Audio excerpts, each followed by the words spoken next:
Chapter 1. The River Bank. The mole had been working very hard all the morning, spring-cleaning his little home, first with brooms, then with dusters, then on ladders and steps and chairs, with a brush and a pail of whitewash, till he had dust in his throat and eyes, and splashes of whitewash all over his black fur, and an aching back and weary arms. Spring was moving in the air above and in the earth below and around him, penetrating even his dark and lowly little house with its spirit of divine discontent and longing. It was small wonder, then, that he suddenly flung down his brush on the floor and said, "Bother!" and "Oh, blow!" and also "Hang spring cleaning!" and bolted out of the house without even waiting to put on his coat. Something up above was calling him imperiously, and he made for the steep little tunnel which answered in his case to the gravelled carriage drive owned by animals whose residences are nearer to the sun and air. So he scraped and scratched and scrabbled and scrooged. Then he scrooged again and scrabbled and scratched and scraped, working busily with his little paws and muttering to himself, "Up we go, up we go," till at last, pop! His snout came out into the sunlight, and he found himself rolling in the warm grass of a great meadow. "This is fine," he said to himself. "This is better than whitewashing." The sunshine struck hot on his fur.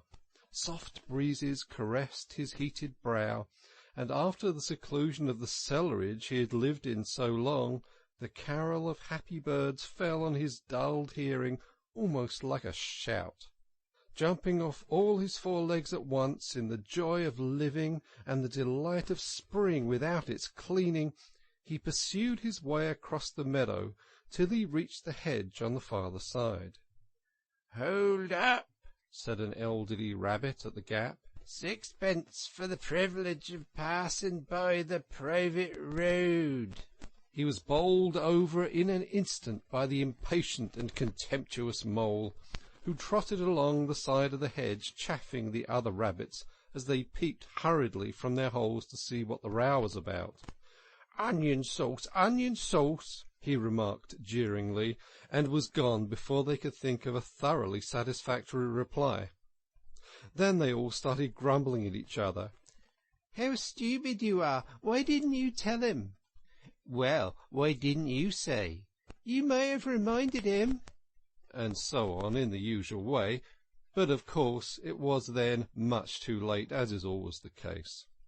It had seemed too good to be true. Hither and thither through the meadows he rambled busily, along the hedgerows, across the copses, finding everywhere birds building, flowers budding, leaves thrusting, everything happy and progressive and occupied. And instead of having an uneasy conscience pricking him and whispering, "Whitewash," he somehow could only feel how jolly it was to be the only idle dog among all these busy citizens. After all, the best part of a holiday is perhaps not so much to be resting yourself as to see all the other fellows busy working. He thought his happiness was complete when, as he meandered aimlessly along, suddenly he stood by the edge of a full-fed river. Never in his life had he seen a river before. This sleek, sinuous, full-bodied animal, chasing and chuckling, gripping things with a gurgle, and leaving them with a laugh to fling on fresh playmates that shook themselves free and were caught and held again. All was a shake and a shiver, glints and gleams and sparkles, rustle and twirl, chatter and bubble. The mole was bewitched, entranced, fascinated. By the side of the river he trotted, as one trots when very small by the side of a man who holds one spellbound by exciting stories. And when tired at last, he sat on the bank while the river still chattered on to him, a babbling procession of the best stories in the world, sent from the heart of the earth to be told at last to the insatiable sea.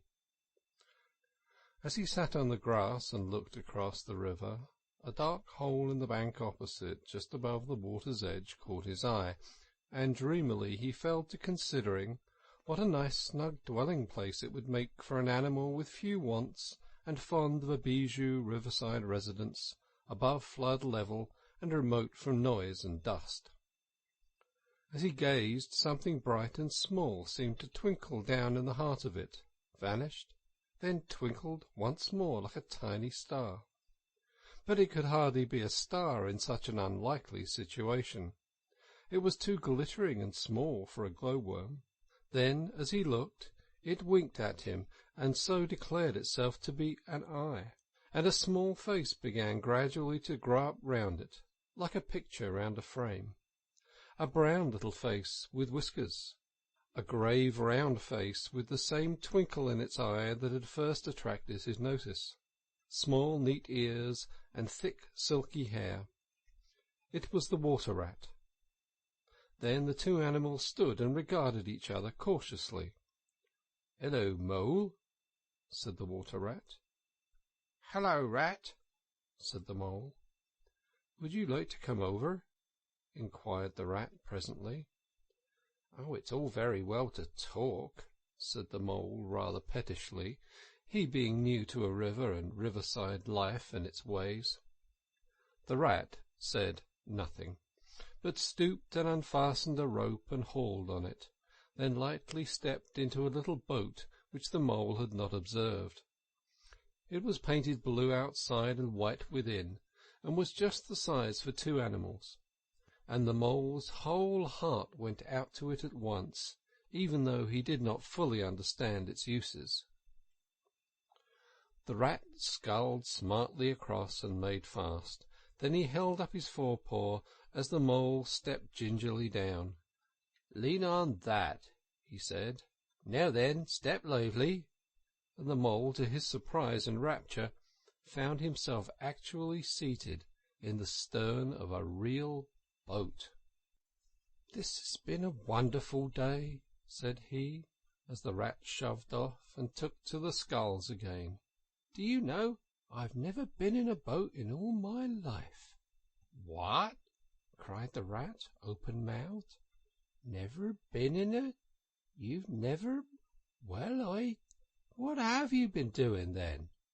"Is it so nice as all that?" asked the Mole shyly, though he was quite prepared to believe it, as he leaned back in his seat and surveyed the cushions, the oars, the rowlocks, and all the fascinating fittings, and felt the boat sway lightly under him. "Nice? It's the only thing," said the water-rat solemnly, as he leaned forward for his stroke. "Believe me, my young friend, there is nothing, absolutely nothing, half so much worth doing as simply messing about in boats.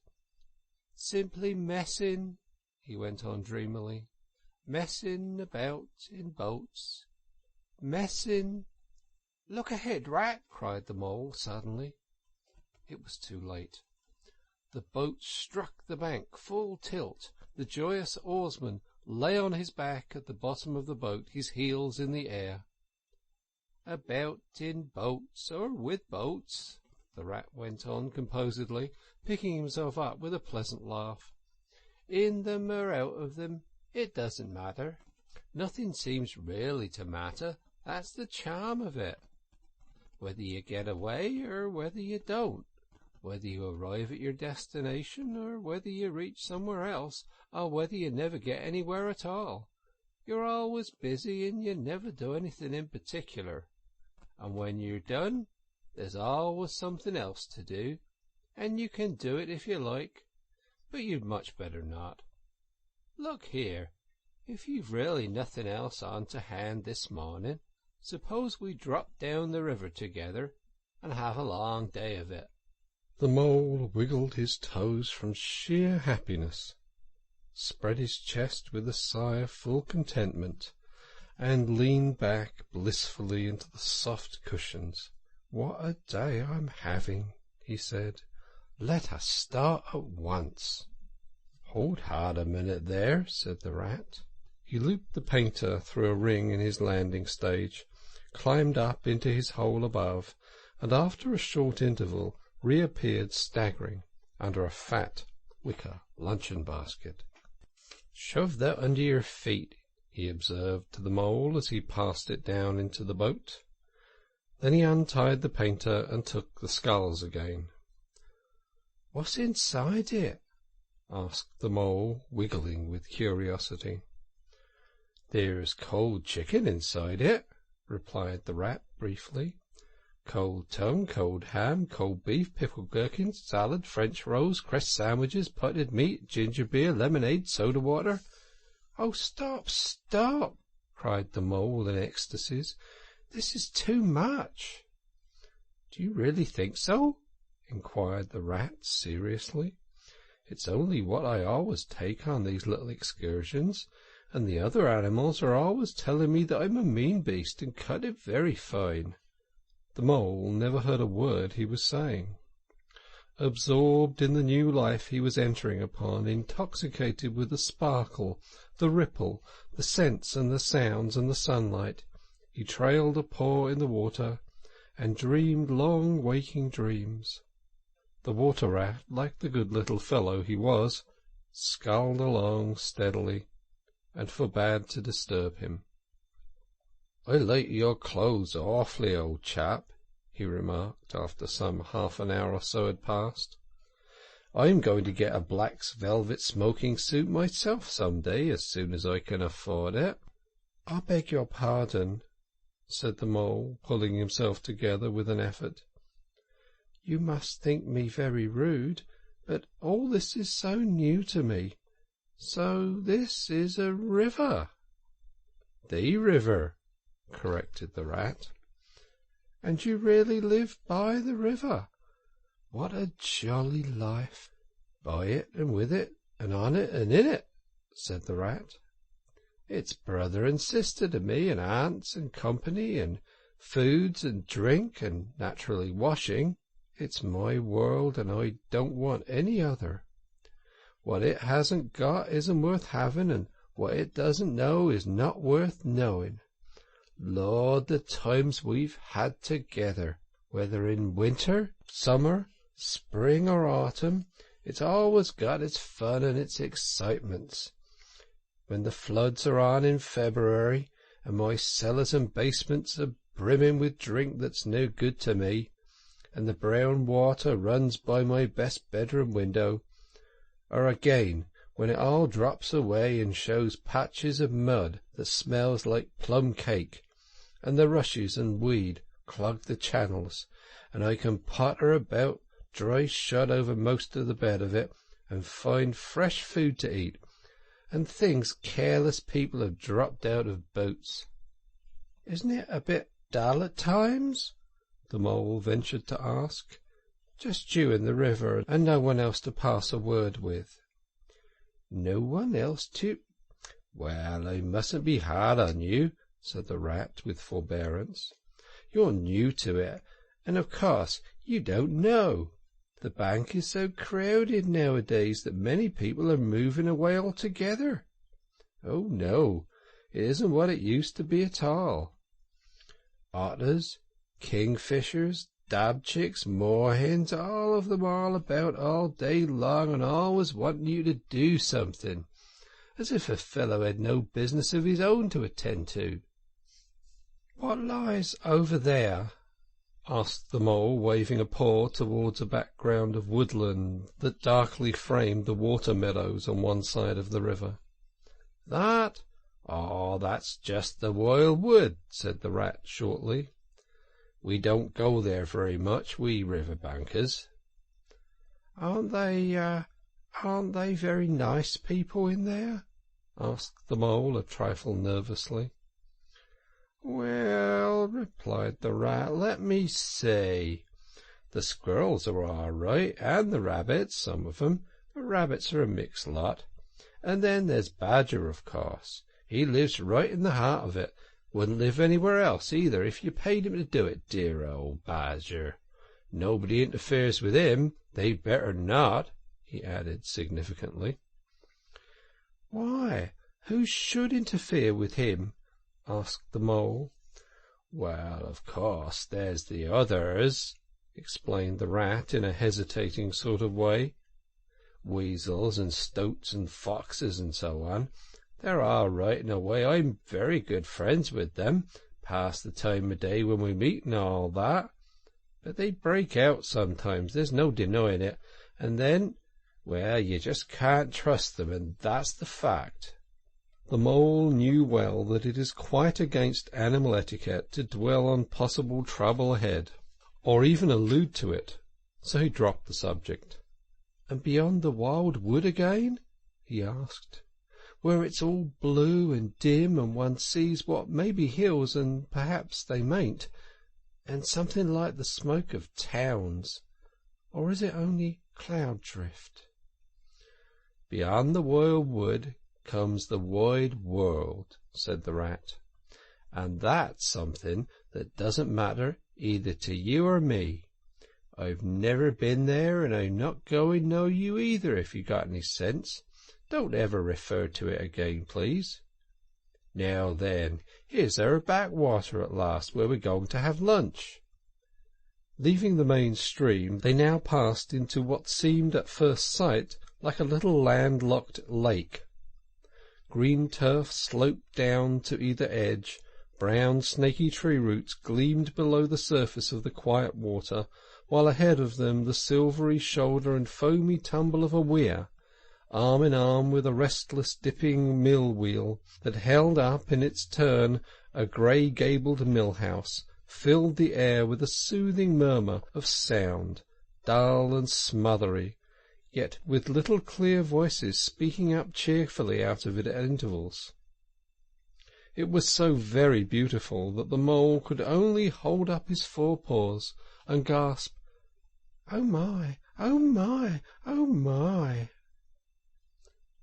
The Rat brought the boat alongside the bank and made her fast, helped the still awkward Mole safely ashore, and swung out the luncheon-basket. The Mole begged as a favour to be allowed to unpack it all by himself, and the Rat was very pleased to indulge him, and to sprawl at full length on the grass and rest, while his excited friend shook out the tablecloth and spread it, took out all the mysterious packages one by one, and arranged their contents in due order, still gasping, "Oh my, oh my!" at each fresh revelation.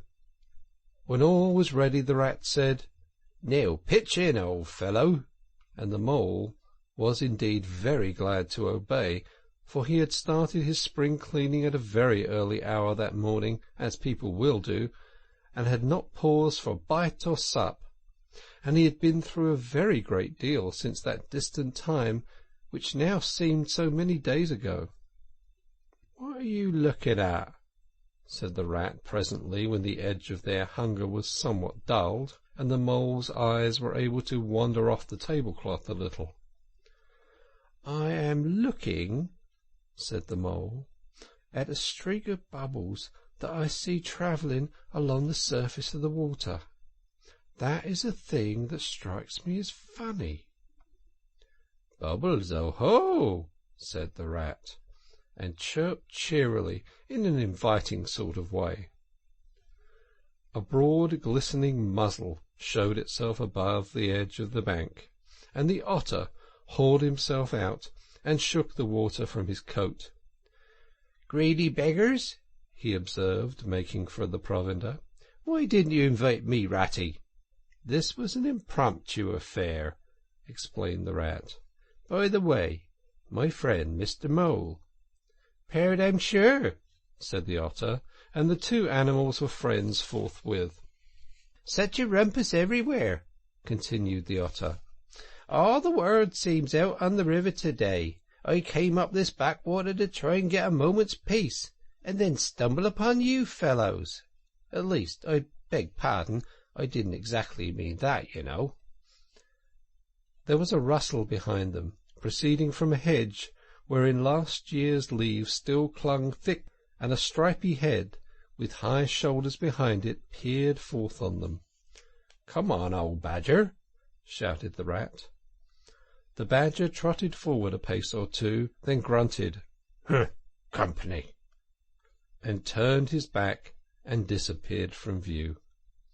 "That's just the sort of fellow he is," observed the disappointed rat. "Simply hates society. Now we shan't see any more of him to-day. Well, tell us who's out on the river." "Toad's out for one," replied the otter, "in his brand-new wager-boat. New togs, new everything." The two animals looked at each other and laughed. "Once it was nothing but sailing," said the rat. "Then he tired of that and took to punting. Nothing would please him but to punt all day and every day, and a nice mess he made of it.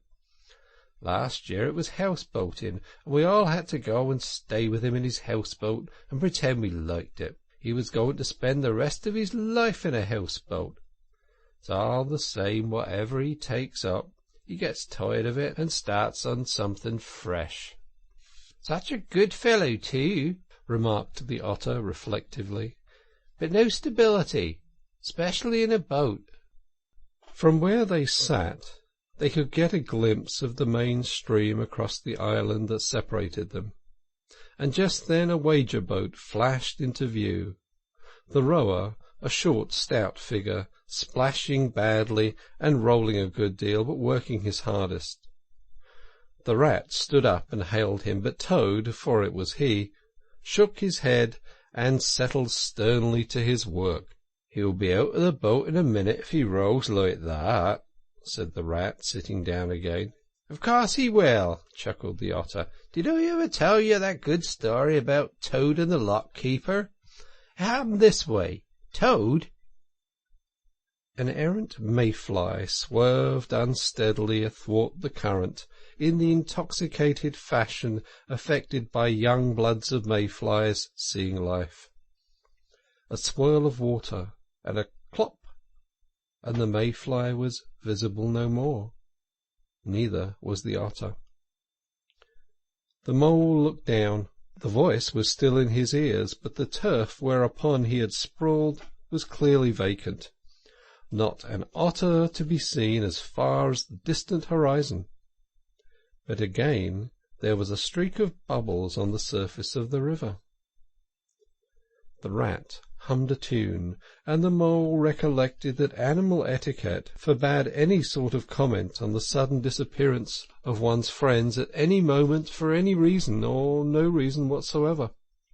"Well, well," said the rat, "I suppose we ought to be moving. I wonder which of us had better pack up the luncheon basket." He did not speak, as if he was frightfully eager for the treat. "Oh, please let me," said the mole, so of course the rat let him. Packing the basket was not quite such pleasant work as unpacking the basket, it never is, but the mole was bent on enjoying everything, and although just when he had got the basket packed and strapped up tightly, he saw a plate staring up at him from the grass, and when the job had been done again, the rat pointed at a fork, which anybody ought to have seen, and last of all, behold, the mustard pot, which he had been sitting on without knowing it. Still, somehow the thing got finished at last, without much loss of temper. The afternoon sun was getting low as the rat sculled gently homewards in a dreamy mood, murmuring poetry things over to himself and not paying much attention to Mole. But the mole was very full of lunch and self-satisfaction and pride, and already quite at home in a boat, so he thought, and was getting a bit restless besides, and presently he said, "Ratty, please, I want to row now." The rat shook his head with a smile. "Not yet, my young friend," he said. "Wait till you've had a few lessons. It's not so easy as it looks." The mole was quiet for a minute or two, but he began to feel more and more jealous of Rat sculling so strongly and so easily along, and his pride began to whisper that he could do it every bit as well. He jumped up and seized the skull so suddenly that the rat, who was gazing out over the water and saying more poetry things to himself, was taken by surprise and fell backwards off his seat with his legs in the air for the second time, while the triumphant mole took his place and grabbed the sculls with entire confidence. "Stop it, you silly ass!" cried the rat from the bottom of the boat. "You can't do it. You'll have us over." The mole flung his sculls with a flourish and made a great dig at the water.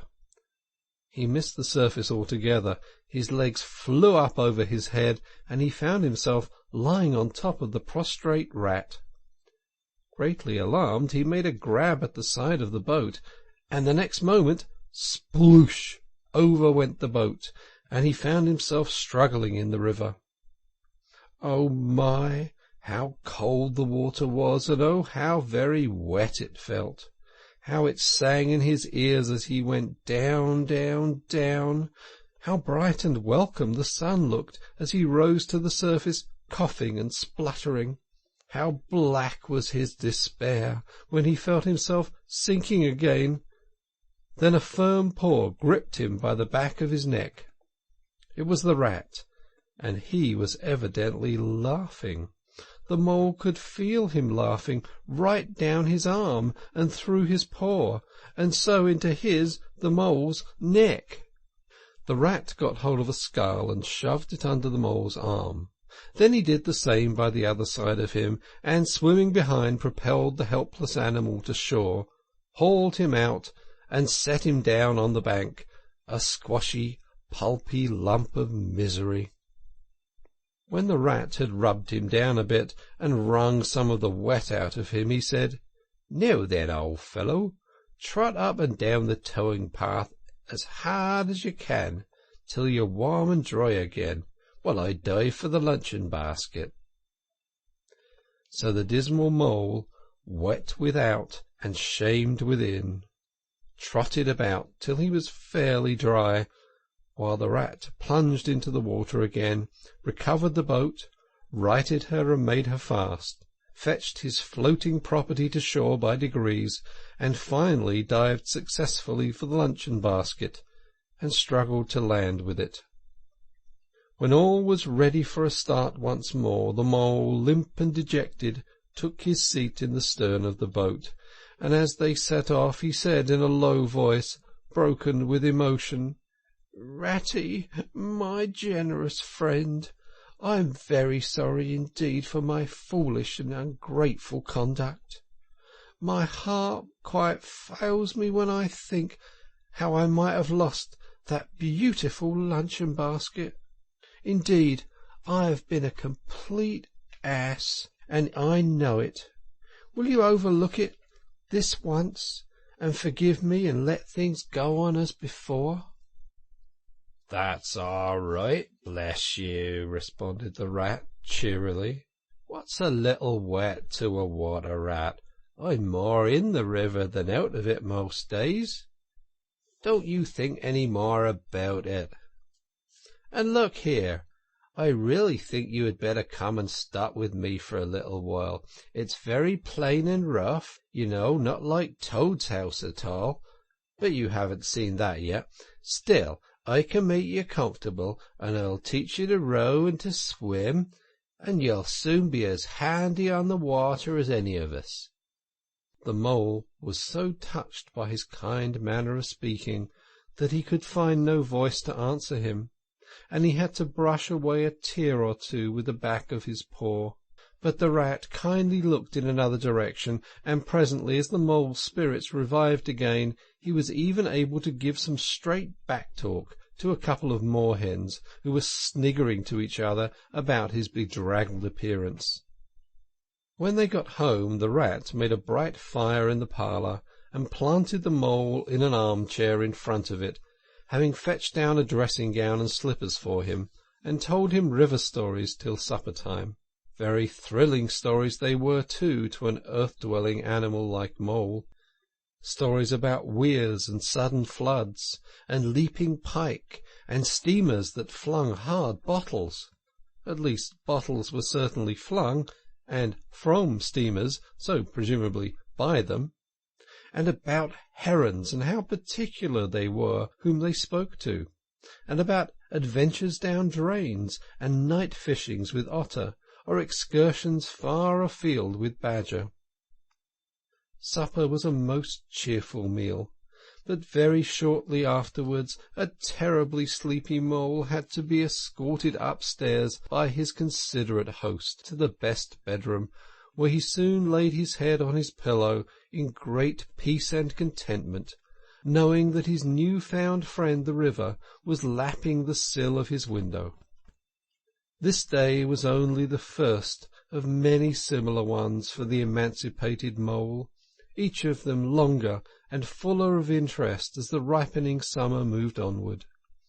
He learned to swim and to row, and entered into the joy of running water, and with his ear to the reed stems he caught at intervals something of what the wind went whispering so constantly among them.